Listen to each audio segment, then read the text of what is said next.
नाश्ता तयार असेल, डबा तयार असेल तर आय लव्ह यू. संध्याकाळी आल्यावर जर अजून स्वयंपाक झाला नाही म्हणली तर आय हेट यू.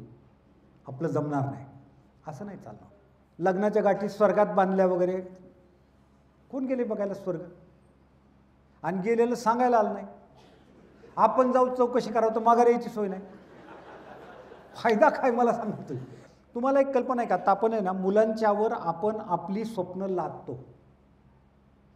परवा एक पालक मला म्हणले त्याला ना इंजिनियर करायचं आहे, म्हणजे पेनवरनं गणपती आणायचा आहे असं असं होतं का? सपोर्ट करा फक्त. Everybody is unique. प्रत्येकजण वेगळा आहे. जगाची लोकसंख्या 700 कोटी आहे. एक माणूस दिसायला दुसऱ्यासारखा नाही, चालणं दुसऱ्यासारखं नाही, हसणं नाही, अक्षर नाही, बोटांचे ठसे सुद्धा नाहीत. प्रत्येक गोष्ट वेगळी आहे. प्रत्येकजण स्पेशल आहे. आणि कुणालाही देवाने मोकळं पाठवलेलं नाही, प्रत्येकाकडे काहीतरी देऊन पाठवलं. पण त्याला ते ओळखता येणं खूप महत्त्वाचं आहे. आणि त्याच्यासाठी पालकांनी ओळखायला सपोर्ट करणं जास्त महत्त्वाचं आहे. पालक मालक झाले तो हा मोठा प्रॉब्लेम आहे. मालक नका हो, ट्रस्टी आहात तुम्ही. परमेश्वराने तुमच्याकडं ते सांभाळायला दिले, स्पष्ट सांगतो तुम्हाला मी आता. आणि तुम्ही ट्रस्टी म्हणून आहात, त्यामुळे तुम्ही आता जास्ती पालकच आहे तिथं, म्हणून मी तुमच्यासाठी बोलतो जास्त. कारण मला तरुणाई जरा कमी दिसते हीच. ते म्हणतात आत्ताच काय ऐकायचं, आम्ही पण ऐकू की रिटायर झाल्यावर. पण ती मोठी गंमत आहे. मी तर तरुणांना सांगत असतो आत्ता ऐका म्हणजे इम्प्लिमेंट करायला सोपं होईल. तो म्हणला कसं काय? म्हटलं अरे घर कधी बांधतो आपण? लोन घेऊन घर बांधतो का जास्ती दिवस राहायला मिळेल म्हणून. रिटायर झाल्यावर घर बांधायला मी किती राहायचं त्याच्यात, बरोबर ना? किंवा तूच आहेस तुझ्या जीवनाचा शिल्पकार, हे 85 वर्षी सांगून करायचं काय? तो म्हणणं अर्ध सामान पुढं गेलं ना आता सांगतो, बरोबर आहे की नाही? मग कळलं कधी पाहिजे तर आत्ता कळणं खूप जास्त महत्त्वाचं आहे. म्हणून हुशारी वेगळी, शहाणपण वेगळं, आणि योग्य वयात कळणं महत्त्वाचं. शहाणपण माणसाला शेवटी सुचतं. तरुणपणी कळलं पाहिजे.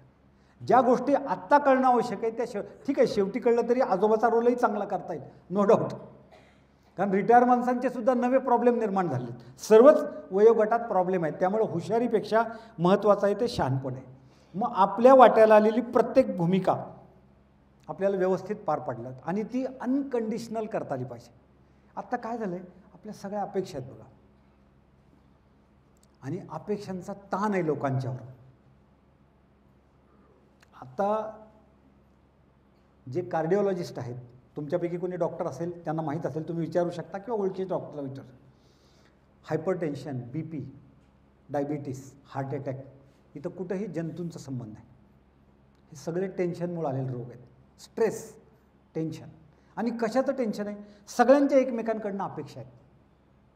बायकोची नवऱ्याकडनं अपेक्षा आहे, नवऱ्याची बायकोकडनं अपेक्षा आहे, दोघांची मिळून मुलांकडनं अपेक्षा आहे, त्या सगळ्यांची मिळून आजी आजोबांकडनं अपेक्षा आहे, आजी आजोबांची ह्या सगळ्यांच्याकडनं वेगळी अपेक्षा आहे. आणि त्याचे पूर्तता काय होत नाही आणि घरात होतोय संघर्ष. राहता येईल का आपल्याला असं अनकंडिशनल? ती एक आज प्रतिज्ञा करूया सगळेजण असं की मी माझी भूमिका व्यवस्थित पार पाडीन, त्यांना कसं काय करायचं असेल ते करू दे. निरपेक्ष, दॅट इज कॉल्ड अनकंडिशनल लव. 9 वाजता जर मला नाश्ता तयार असेल, डबा तयार असेल तर आय लव्ह यू.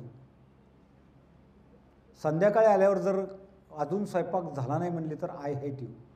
आपलं जमणार नाही, असं नाही चालणार. काय झालं होतं नक्की?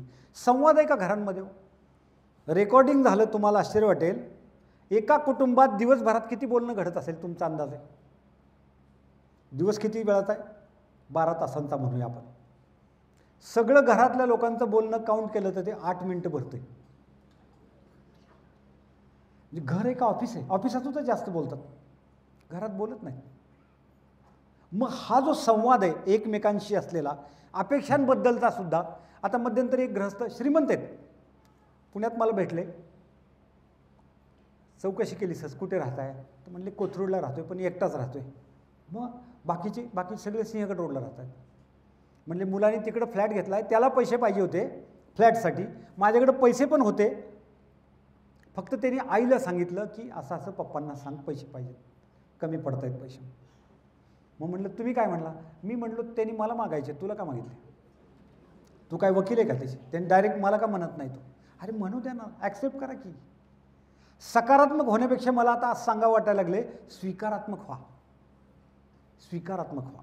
आहे बाबा बुजरा आहे, त्याला वाटतंय, आईच्या थ्रू आला तरी ती काय आपलीच बायको आहे ना, सांगणार काय फरक काय पडतो.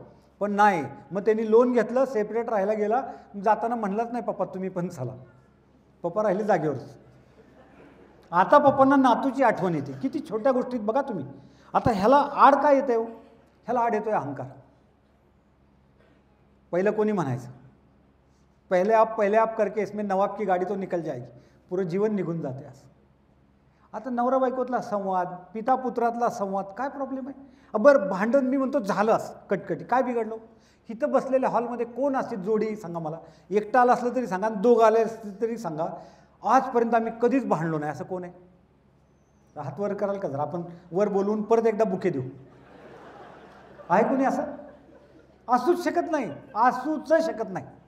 फक्त माझं म्हणणं एवढंच आहे, भांडणाला एक्सपायरी डेट ठेवा आणि ती सेम डे. 6-6 महिने बोलत नाहीत. मला एक सांगा, 22 ऑक्टोबर 2023 हा दिवस तुमच्या माझ्या जीवनात पुन्हा आहे का हो? कधीच नाही, कधीच नाही, पुढच्या जन्मात सुद्धा नाही. कारण 2023 पुन्हा नाहीच आहे. मग छोट्या कारणासाठी अख्खा दिवस खराब करायचा उपयोग काय त्याचा? आणि गोष्टी किरकोळ असतात. तो दूध उतू गेलेलं असते, औषध एक्सपायर झालेलं असतं, काहीतरी विसरलेलं असतं, कंटाळा आल्यामुळे स्वयंपाक केलेलं नसतो, वगैरे वगैरे. आपण त्यांच्याशी ट्युनिंग, रेडिओचं स्टेशन कसं लागतं, ट्रान्झिस्टर आपल्या सगळ्यांना माहिती आहे. आपण ट्यून करत करत फिरवतो का नाही, तसं घरातल्यांशी ट्यून करा.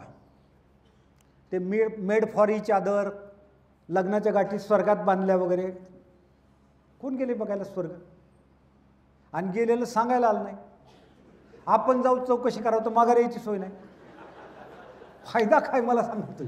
म्हणजे काय तर आत्ता असलेल्या परिस्थितीत मला जमवून घेणं, काहीतरी सिनेमा बघायचा आणि ते डोक्यात घेऊन बसायचं, त्याच्यापेक्षा हीच आपली माधुरी दीक्षित. काय फरक काय पडला तरी तिने म्हणायचं हाच तू माझा अनिल कपूर, काय जे असेल ते, म्हणजे लक्ष. पण तसं नाहीत म्हणत हो. अक्षरशः तुम्हाला सांगू का, मला कधी कधी मी असा विचार करतो की नवरा, म्हणजे आता ते सांगतायत की पूर्वी घटस्फोटाचं प्रमाण परदेशात जास्त होतं, आत्ता आपल्याकडे वाढू लागले. तर मी खरं सांगतो तुम्हाला, मला कधी कधी असं वाटतं की मनातले विचार जर कपाळावर दिसले असते ना तर अजून वाढले असते. दिसायची सोय नाही, आत काय चाललंय ते. सेपरेट भेटा तुम्ही, काय होतंय ते बघा. असं आहे. म्हणजे कित्येक पुरुषांना लग्नाला 20-20 वर्ष होऊन गेलेत, पण त्यांना आजही वाटतंय आपली चॉईस चुकली. काय बरेच सांगून आले, जवळपास पोतभर पोहे खाल्ले आणि शेवटी हिला वय म्हटलं बघा. आणि सगळ्यात मोठी चूक आयुष्यातली ही झाली बघा. काय याला अर्थ आहे का? असा विचार धरला तर कसे सुखी होणार तुम्ही? बरं तिला म्हणावं तर ती तशीच म्हणते, पोरांच्या तोंडाकडे बघून थांबली. काय काय करायचं काय? म्हणजे हे सांगायचा हेतू लक्षात घ्या. अशी हे जी परिस्थिती आहे ना, ही नाही आणली पाहिजे तुम्ही. अजिबात येता कामा नाही. हयात असेपर्यंत, जीवात जीव असेपर्यंत मी सुखच देणार, अशी प्रतिज्ञाच करूया आज. फक्त मी सुख देणार, मी फक्त आनंदच देणार. आणि तुम्हाला सांगू का, जन्माचा हेतूच तो आहे. सद्गुरू म्हणतात, आनंद वाटता वाटता आनंद लुटण्यासाठी आपला जन्म आहे. कशाकरता लादायचं?